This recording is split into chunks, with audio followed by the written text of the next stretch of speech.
ഖുർആൻ ഓതണം, ഖുർആനിൻ്റെ ഓത്ത് കേൾക്കണം. അസ്മിഉഹും കലാം അല്ലാഹ്, അള്ളാഹുവിൻ്റെ കലാം കേൾപ്പിക്കണം. നമ്മൾ ഓതുന്ന ഖുർആൻ നമ്മുടെ ശരീരം കേൾക്കത്തക്ക ശബ്ദത്തിൽ ഓതുമ്പോൾ അതിന് ഫലം കൂടുതലാണ്. നമ്മുടെ നഫ്സ് കേൾക്കുന്ന, നിസ്കാരത്തിലൊക്കെ അങ്ങനെ ഉറക്കം ഓതണ്ട, നമ്മൾ ആംഗ്യം കാണിക്കല്ല, ഒരു ചെറിയൊരു ശ്വാസത്തിൻ്റെ ശബ്ദം കിട്ടിയാൽ മതി എന്നല്ലാതെ എല്ലാവരും ബിസ്മില്ലാഹിർ റഹ്മാനിർ പള്ളി മുഴുവൻ ഓതാൻ നിന്നാൽ എല്ലാവർക്കും വിശ്വാസമാവില്ലേ?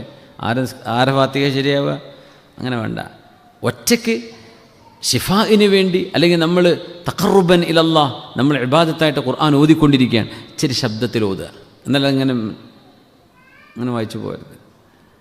ഖുർആൻ്റെ ശബ്ദം നമ്മുടെ ബോഡി കേൾക്കണം. ശരീരത്തിൻ്റെ കോശങ്ങൾക്ക് മുഴുവൻ അതിനെ റീപ്രോഗ്രാമിങ് ചെയ്യാനുള്ള പവറുണ്ട് എന്നാണ്. അത് നമ്മൾ മുമ്പ് ഒരു ക്ലാസ്സിൽ മുമ്പ് പറഞ്ഞിട്ടുണ്ട്, ഞാൻ അതിൻ്റെ ഡീറ്റെയിൽസിലേക്ക് കിടക്കില്ല. അൽ ഇലാജു ബിൽ അസ്വാത്ത്, ശബ്ദം കൊണ്ടുള്ള ചികിത്സ ഇന്ന് ലോകത്തെ വലിയൊരു ചികിത്സയാണ്. അങ്ങനെയാണെങ്കിൽ ശബ്ദങ്ങളിൽ ഏറ്റവും മനോഹരമായ ശബ്ദം, ഏറ്റവും പവിത്രമായത്, ഏറ്റവും ശ്രേഷ്ഠമായത് വിശ്വാസികളെ സംബന്ധിച്ചിടത്തോളം കലാമുല്ലാഹി സുബ്ഹാനഹു, അള്ളാഹുവിൻ്റെ കലാമാണ്.